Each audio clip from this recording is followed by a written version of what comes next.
Assalamualaikum warahmatullahi wabarakatuh. Halo semuanya, kami dari kelompok 5.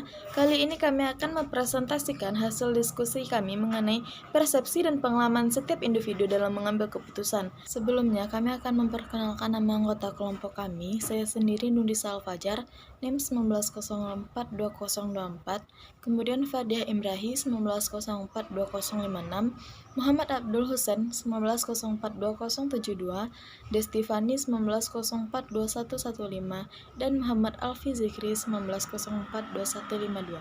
Baik, materi pertama akan disampaikan oleh Muhammad Abdul Husain. Kepada Husain dipersilakan. Assalamualaikum warahmatullahi wabarakatuh. Saya Muhammad Abdul Husain, NIM 19042072. Pada video kali ini akan menjelaskan tentang materi persepsi. Yang pertama yaitu definisi dari persepsi. Secara etimologis, persepsi atau dalam bahasa Inggris perception berasal dari bahasa Latin percipere, yang artinya menerima atau mengambil. Persepsi adalah pengalaman tentang objek peristiwa atau hubungan-hubungan yang diperoleh dan menyimpulkan informasi dan menafsirkan pesan. Persepsi adalah suatu proses tentang petunjuk-petunjuk indrawi dan pengalaman masa lampau yang relevan diorganisasikan untuk memberikan kepada kita gambaran yang terstruktur dan bermakna pada situasi tertentu. Pengertian persepsi menurut para ahli. Yang pertama, menurut Slameto, persepsi adalah proses yang menyangkut masukan pesan dan informasi ke dalam otak manusia. Selanjutnya, menurut Robbins, yang mendeskripsikan bahwa persepsi merupakan kesan yang diperoleh oleh individu melalui panca indera, kemudian dianalisa dan diinterpretasi, dan kemudian dievaluasi sehingga individu tersebut memperoleh makna. Selanjutnya, menurut Purwodarminto, persepsi adalah tanggapan langsung dari suatu serapan atau proses seseorang mengetahui beberapa hal melalui penginderaan. Faktor-faktor yang mempengaruhi persepsi. Menurut Sarlito Sarwono, faktor-faktor yang mempengaruhi persepsi yaitu 1.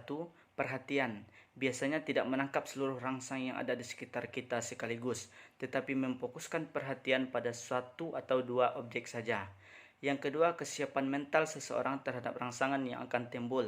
Yang ketiga, kebutuhan merupakan kebutuhan sesaat maupun menetap pada diri individu yang akan mempengaruhi persepsi orang tersebut. Yang keempat, yaitu sistem nilai. Sistem nilai yang berlaku dalam suatu masyarakat juga berpengaruh pula terhadap persepsi. Materi selanjutnya yaitu tentang teori atribusi dan kesalahan penggunaannya.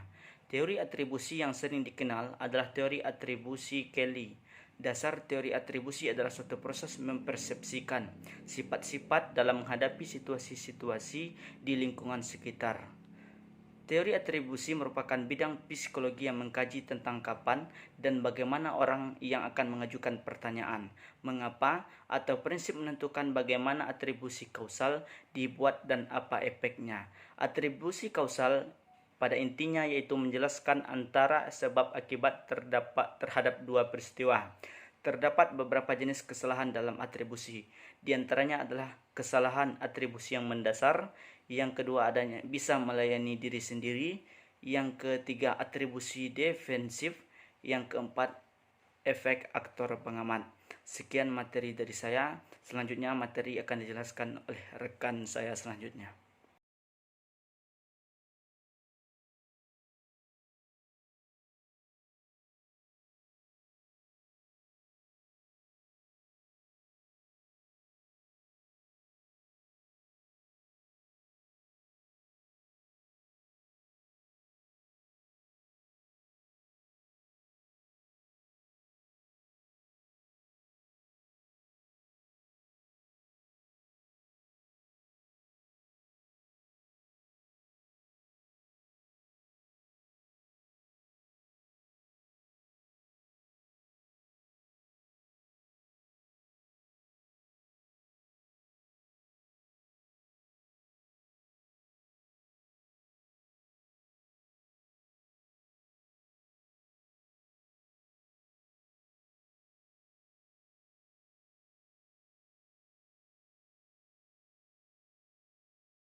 Kemudian materi mengenai perbedaan budaya dan etika dalam pengambilan keputusan akan saya sampaikan. Yang pertama yaitu perbedaan budaya. Latar belakang budaya dari pengambilan keputusan dapat mempengaruhi seleksi masalah ke dalam analisis, arti penting yang ditempatkan pada logika dan rasionalitas, atau apakah keputusan organisasional hendaknya diambil secara autokrasi atau secara kolektif. Robbins mengemukakan kultur itu berbeda-beda berdasarkan orientasi waktu, kepentingan rasionalitas, kepentingan terhadap kemampuan individu untuk menyelesaikan masalah, dan pilihan untuk membuat keputusan kolektif. Bagian terakhir adalah mengenai keetisan dalam pengambilan keputusan. Ada 3 kriteria keputusan yang etis. Kriteria utilitarian, di mana keputusan diambil semata-mata atas dasar hasil atau konsekuensi mereka, menekankan pada hak dasar individu sesuai dengan piagam hak asasi, dan menekankan pada keadilan. Kemudian kepedulian yang meningkat dalam masyarakat mengenai hak individu dan keadilan sosial masyarakat, yang menyarankan perlunya bagi manajer untuk mengembangkannya. Kemudian masuk ke dalam materi etika dan pengambilan keputusan. Pengambilan keputusan dalam organisasi dapat menggunakan beberapa kriteria pengambilan keputusan beretika. Yang pertama yaitu atas paham manfaat atau utilitarianisme, kemudian fokus atas hak atau rights, berdasarkan atas keadilan atau justice. Baik, kesimpulan dari materi kami kali ini ialah, dalam kehidupan, manusia tidak akan lepas dari yang namanya mengambil suatu keputusan. Keputusan itu pasti memiliki berbagai persepsi, di mana persepsi merupakan suatu proses tentang petunjuk-petunjuk inderawi dan pengalaman masa lampau yang relevan yang diorganisasikan untuk memberikan kepada kita gambaran yang terstruktur dan bermakna pada suatu situasi tertentu. Demikian presentasi pada pertemuan kali ini. Kami dari kelompok 5 pamit undur diri. Mohon maaf apabila ada kesalahan. Wassalamualaikum warahmatullahi wabarakatuh.